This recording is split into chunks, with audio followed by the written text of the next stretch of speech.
Hello नमस्कार defence lover और मेरे प्यारे दोस्तों जो भी इस वीडियो को देख रहे हैं। आज की इस वीडियो में दोस्तों हम फिर से बात करने वाले हैं नीतू सिंह वॉल्यूम 1 का जो बुक है उसके बारे में। और मैं उम्मीद नहीं पूरा भरोसा करूंगा कि आप अपना कॉपी कलम निकाल कर उस बुक को अपने सामने लेकर जरूर बैठे होंगे सीखने के लिए। तो चलिए दोस्तों, तो शुरुआत करते हैं बिना समय को गवाए हुए। लेकिन आपका भाई एक छोटा सा रिक्वेस्ट करता है कि चैनल को सब्सक्राइब जरूर कर दीजिए, क्योंकि आपके लिए मेहनत किया जाता है। बहुत सारे बुक को हम लेकर आएंगे। चलिए स्टार्ट करते हैं। डे 5 हमारा होगा।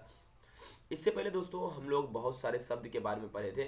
हम लोगों ने देखा लुक फॉरवर्ड टू अगर रहेगा, ओइंग टू रहेगा, या प्रोन टू या एडिक्टेड टू रहेगा। इसके बाद अगर दोस्तों हम वर्ब ले रहे हैं तो वो आईएनजी फॉर्म में होगा, जैसे सी इज एडिक्टेड टू स्मोकिंग। तो अब फिर हम चर्चा करते हैं दोस्तों आगे लेकर। जो हमारा है वो आपका है, इसमें जो दिया गया है वो वर्णन किया गया है डेयर और नीड को लेकर दोस्तों। तो इस दोनों को समझते हैं दोस्तों। सबसे पहली बात कि डेयर और नीड, इसको मेन वर्ब और मॉडल्स के दोनों के रूप में यूज किया जाता है। ये दिमाग में आप रखिएगा, किसके रूप में दोस्तों? मेन वर्ब प्लस दोस्तों किसके रूप में? मॉडल्स के रूप में। ठीक है, बहुत लोग इसको मॉडल्स भी बोलते हैं, but it is used as a main verbs and modals. समझते हैं कि पहले कि मेन वर्ब के रूप में कैसे उपयोग किया जाएगा। ठीक है, आपको मैं बताऊंगा कि डेयर और नीड का मतलब क्या होता है और इसका कहाँ पर यूज हमें करना चाहिए। देखिए, जो डेयर होता है इसका मतलब होता है साहस या दुस्साहस। ठीक है, आप लोग फिल्म में इसका जरूर यूज देखे होंगे कि भाई इसका साहस कैसे हुआ ऐसा बोलने के। ठीक है, और नीड में मतलब दोस्तों होता है जरूरत। ठीक है, और कई बार दोस्तों नीड नॉट का मतलब होता है कि नहीं करना चाहिए था लेकिन कर लिया। ठीक है, मेन वर्ब और मॉडल्स की तरह दोनों तरह से यूज हो सकता है। सबसे पहले दोस्तों हम लोग देखते हैं कि इसका मेन वर्ब के रूप में उपयोग कैसे होता है। जैसे ही दोस्तों हम बोलते हैं he needs me, he needs me. Here we have one verb. अगर एक वर्ब होता है जनरली हम उसको मेन वर्ब कह सकते हैं, क्योंकि हेल्पिंग वर्ब बिना हम मेन वर्ब का लिखेंगे तो उसका डेफिनेशन नहीं बनता है। अगर वर्ब अकेला आता है तो वो मेन वर्ब होता है। यहाँ पर दोस्तों हमने देखा कि यहाँ पर मेन वर्ब के रूप में ये यूज हुआ है। और एक एग्जांपल और आपको देते हैं जिसमें हम हम लोग ये देखेंगे। जैसे you need not come tomorrow, you need not come tomorrow. यहाँ पर दोस्तों अगर आप गौर से देखेंगे तो यहाँ पर नीड जो यूज किया गया दोस्तों, यहाँ पर आपका हेल्पिंग वर्ब के रूप में यूज किया गया, क्योंकि ये किसको असिस्ट कर रहा है? कम को। और कम यहाँ पर दोस्तों मेन वर्ब के रूप में उपयोग हुआ है। तुमको आज आने कल आने की जरूरत नहीं है। ठीक है, ओके, आई होप आप ये समझ गए होंगे। ठीक इसी प्रकार से डेयर के साथ भी है दोस्तों। डेयर के साथ क्या केस है? जैसे she does not, she does not dare to go there, dare to go there. यहाँ पर हो जाएगा उसे वहाँ जाने की साहस नहीं है। यहाँ पर डेयर मेन वर्ब के रूप में उपयोग हुआ है। ठीक है, आई होप ये समझ में आपको आया होगा।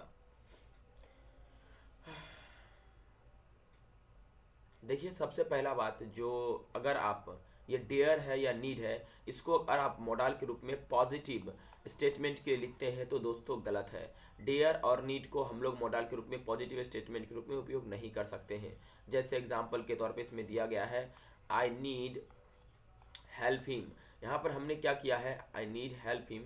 यहाँ पर दोस्तों हमने इसे कोशिश किया है मॉडल के रूप में यूज करने के लिए पॉजिटिव स्टेटमेंट के रूप में। ठीक है, यानी अफर्मेटिव सेंटेंस में। लेकिन दोस्तों ये गलत है, क्योंकि दोस्तों मॉडल आप अगर एज अ मॉडल यूज करेंगे तो दोस्तों ये आपका हो जाएगा गलत। ठीक है, यहाँ पर आपको मेन वर्ब के रूप में ट्रीट करना पड़ेगा। ठीक है, अब जैसे देखिए दोस्तों हम ऐसा लिखते हैं I need to help him. यहाँ पर दोस्तों ये सेंटेंस आपका सही है। यहाँ पर ये मेन वर्ब के रूप में यूज हो गया और टू हेल्प यहाँ पर इन्फिनेटिव के रूप में आ गया, इसलिए सेंटेंस सही है कि मुझे उसकी मदद की जरूरत है। ठीक है, देखिए अब आगे जो दोस्तों बात की जा रही है वो कहा जा रहा है कि अगर डेयर एवं नीड का प्रयोग पॉजिटिव वाक्यों में हो तो उसके बाद टू प्लस भी वन का प्रयोग होता है। जैसे मान लीजिए आप डियर और नीड, सॉरी डेयर और नीड, ये दो आपके जो वर्ड हैं, इसका अगर आप मेन वर्ब के रूप में सॉरी सॉरी अगर पॉजिटिव वाक्यों में उपयोग करना चाहते हैं तो मॉडल्स की तरह यूज नहीं करेंगे, हम लोग ने देखा। लेकिन दोस्तों अगर आप डियर और नीड को पॉजिटिव वाक्यों में लिखना चाहते हैं तो उसके बाद आप क्या कर सकते हैं दोस्तों? प्लस टू प्लस भी वन का प्रयोग कर सकते हैं। माफ़ी चाहूँगा दोस्तों, कई बार टंग ट्विस्ट हो जाता है। ठीक है, थोड़ा सा बहुत ज़्यादा लेक्चर बनाने के कारण इसके लिए मैं माफ़ी चाहता हूँ। ठीक है, देखिए अब आगे जो है कह रहा है he needs to work hard. यहाँ पर भी दोस्तों देखिएगा मेन वर्ब के रूप में उपयोग हुआ है। ठीक है, he will not dare to come here, यहाँ पर भी डेयर मेन वर्ब के रूप में उपयोग हुआ। अगला बात कह रहा है कि अगर नीड एवं डेयर का प्रयोग हेल्पिंग वर्ब के रूप में हो तो निगेटिव वाक्यों में नीड एवं डेयर के बाद टू का प्रयोग नहीं होता है। जैसे मान लीजिए अगर आप नीड और डेयर को दोस्तों अगर आप एज अ हेल्पिंग वर्ब किसी भी सेंटेंस में यूज कर रहे हैं, इसके बाद दोस्तों टू का प्रयोग कतई ना करें। टू के प्रयोग यानी नीड, नॉट के बाद दोस्तों किसका प्रयोग ना करें, टू का। Example, I need I need not to come tomorrow. ठीक है, तो यहाँ पर दोस्तों क्या कर रहे हैं हम, देखिए गौर से, यहाँ पर नीड का हमने हेल्पिंग वर्ब के रूप में यूज किया गया है, इसीलिए दोस्तों यहाँ पर टू का प्रयोग नहीं होगा, अच्छा नहीं लगता है देखने में। आई नीड नॉट कम टुमारो। लेकिन यहाँ पर दोस्तों अगर हम इसको मेन वर्ब के रूप में उपयोग करेंगे तो जैसे कि हम लोगों ने शुरू में देखा कि अगर पॉजिटिव वाक्य है तो उसमें टू प्लस V1 को हम प्रयोग कर सकते हैं इन्फिनिटी के रूप में। ठीक है, अब दोस्तों आगे कह रहा है कि निवेदन के लिए निम्नलिखित मॉडल्स का प्रयोग किया जाता है। ठीक है, जैसे कैन, जैसे बोला जा रहा है कुड, इसका भी प्रयोग कर सकते हैं। जैसे मे, जैसे दोस्तों बोला जा रहा है माइट वुड। ठीक है, देखिए दोस्तों अगर आप यूज कहाँ कर सकते हैं, अगर आपका फ्रेंडली रिक्वेस्ट है तो आप कैन का यूज करें। ठीक है, अगर आपका फॉर्मल रिक्वेस्ट है, रिक्वेस्ट को औपचारिक है, तो आप इसमें आप किसका उपयोग करें, तो कुड का। और मे का उपयोग आप रिक्वेस्ट और रिस्पेक्ट के लिए कर सकते हैं, रिक्वेस्ट विथ रिस्पेक्ट। ठीक है, जैसे टीचर के साथ हम लोग उपयोग करते हैं, और वुड का प्रयोग पोलाइट रिक्वेस्ट के लिए करते हैं। ठीक है, जैसे एग्जांपल देता हूँ। ठीक है, जैसे अगर हम किसी से फ्रेंडली रिक्वेस्ट करते हैं, can I take your bike, can I take your bike, यहाँ पर हमने देखा कि हमने फ्रेंडली रिक्वेस्ट किया। ठीक है, okay, could I talk to Mister Singh. यहाँ पर अगर आप गौर से देखेंगे तो यहाँ पर हमने क्या किया, कुड का प्रयोग हमने फॉर्मल रिक्वेस्ट के लिए किया। इसके अलावा दोस्तों मे आई कम इन सर, यहाँ पर हमने रिस्पेक्ट के लिए यूज किया, मे आई कम इन सर। यहाँ पर हमने क्या किया, रिस्पेक्ट के लिए दोस्तों इसका उपयोग किया है। ठीक है, आई होप ये आप समझ पाए होंगे और आपको दिमाग में ये चीज़ आया होगा। ठीक है, चलिए दोस्तों, तो आगे हम लोग जो चर्चा करते हैं आगे और देखते हैं। ठीक है, ओके दोस्तों, और वुड का प्रयोग हम लोग जो है रिक्वेस्ट अगर विनम्र है ज़्यादा तो उसमें करते वुड यू हेल्प मी। ठीक है, चलिए अब यहाँ पर कहा जा रहा है कि विभिन्न काल एवं वॉइस में मॉडल अलग अलग फॉर्मूला में प्रयुक्त होते हैं। नीचे दिए गए सारणी में इनका प्रयोग देखें। देखिए कह रहा है कि जो मॉडल्स है ना, आप जो मॉडल्स देख रहे हैं, ठीक है, ओके, इसका प्रयोग हम लोग जब एक्टिव से पेसिव बनाते हैं तो उसमें कुछ इस प्रकार से होता है। ठीक है, जैसे दोस्तों एक एग्जाम्पल मैं आपको दिखाता हूँ। ठीक है, अगर दोस्तों सब्जेक्ट रहेगा, उसके बाद मॉडल्स रहेगा। ठीक है, अब प्लस V1 प्लस ऑब्जेक्ट रहेगा, एक मिनट दोस्तों, प्लस V1 प्लस ऑब्जेक्ट रहेगा, तो इसका पेसिव बनाने के लिए ऑब्जेक्ट हम सबसे पहले लेंगे, उसके बाद मॉडल को ऐसे ही रखेंगे, उसमें लगा देंगे बी, और बी के बाद वर्ब 3 लेंगे, उसके बाद बाय लगाएंगे, तब लेंगे दोस्तों सब्जेक्ट। चलिए इस बात को मैं एक छोटा सा एग्जाम्पल से बताता हूँ। ठीक है, I can lift this box. ठीक, यहाँ पर देखिए, यहाँ पर कैन मॉडल्स के रूप में हमने यूज किया है, तो यहाँ पर हमारा ऑब्जेक्ट क्या है, दिस बॉक्स। तो यहाँ पर दिस बॉक्स, ओके दोस्तों, कैन बी लिफ्टेड बाय मी। यहाँ पर आप इसका बदलाव नहीं कर सकते, कुड नहीं कर सकते, यही बताया जा रहा है यहाँ पर, ये पेसिव इसका वॉइस था। ठीक है, ओके, अब दोस्तों जो है कंटिन्यूस टेंस में भी अगर आप मॉडल का यूज कर रहे हैं तो ध्यान रखिएगा, जो कंटिन्यूस टेंस है उसमें पेसिव नहीं बनता है। ठीक है, अगर बनाया हुआ है तो गलत है। ठीक है, लेकिन दोस्तों अगर परफेक्ट टेंस में मॉडल का यूज किया गया, जैसे एग्जांपल देखिए, सब्जेक्ट प्लस कोई मॉडल ले लिया गया। ठीक है, प्लस कोई हैव ले लिया, प्लस वर्ब का तीसरा रूप प्लस ऑब्जेक्ट ले लिया, इसका पेसिव दोस्तों संभव है। यहाँ पर बताया गया है कि पेसिव जो होगा वो object plus modal plus have के साथ बिन लगा देंगे, plus V3 plus by plus subject.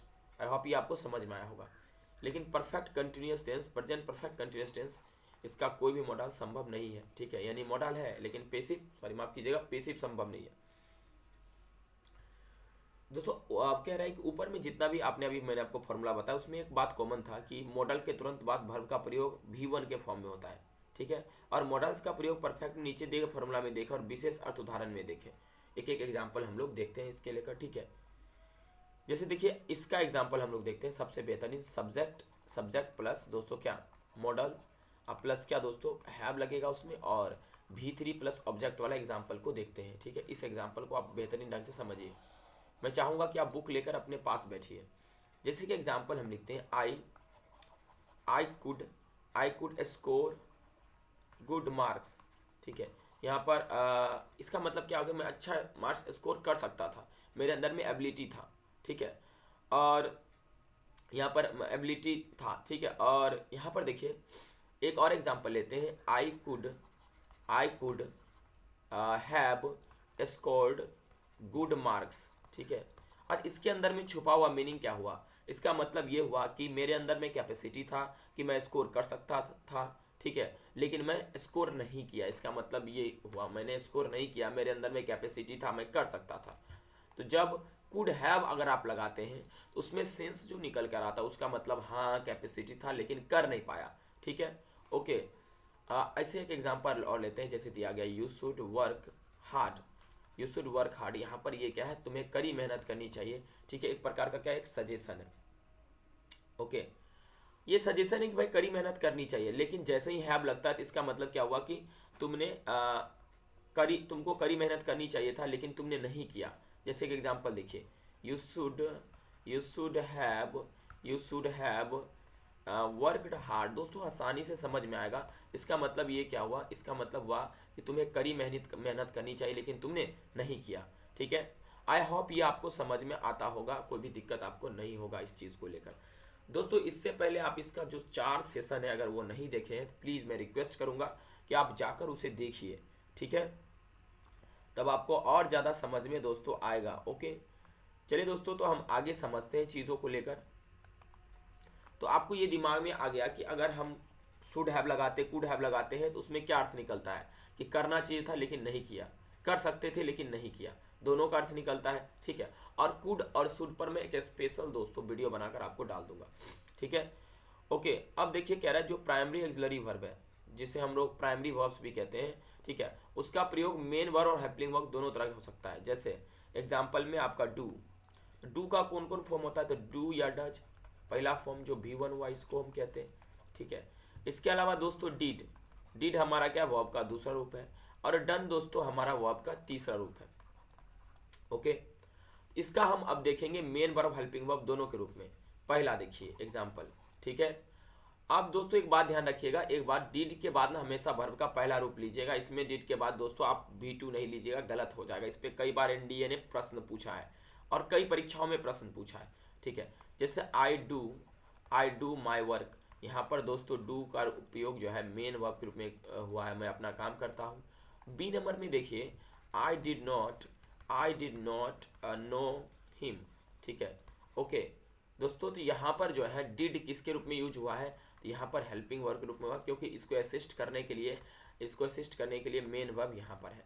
ठीक है, ओके। तो डू या डज वर्ब का पहला रूप, डिड दूसरा रूप और डन तीसरा रूप, ध्यान रखिएगा। 2-3 बात और दोस्तों, डिड के बाद हमेशा कोशिश कीजिए अगर सब्जेक्ट ले रहे हैं तो उसके बाद वर्ब का पहला रूप ही ले। ठीक है, और उसके बाद अगर इसको आप अफर्मेटिव सेंटेंस में यूज कर रहे हैं डिड को, तो सब्जेक्ट प्लस डिड, अगर निगेटिव सेंटेंस में माफ कीजिएगा प्लस नॉट प्लस यहाँ पर V2 या V3 कतई ना ले, यहाँ पर हमेशा V1 ले प्लस ऑब्जेक्ट। इससे काफ़ी क्वेश्चन दोस्तों एग्जाम में पूछा गया, आप अगर ध्यान में रखेंगे तो आपका बन जाएगा। जैसे एग्जाम्पल के तौर पे आई डिड नॉट सॉल्व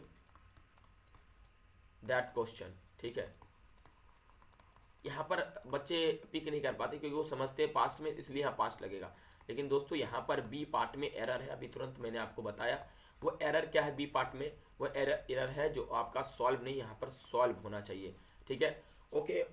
मुझे आशा है कि आपको ये पूरा समझ में आया होगा। अब दोस्तों अगले क्लास में हम और पढ़ेंगे जिसमें हम लोग हैव का फॉर्म देखेंगे, और उसके बाद दोस्तों आपका मेन वर्ब का लिस्ट आपको दिखाएंगे जो महत्वपूर्ण होगा, और उसे भी आपको कराएंगे। Thank you very much for watching this video. मिलते हैं अगले वीडियो में इसी सोच के साथ।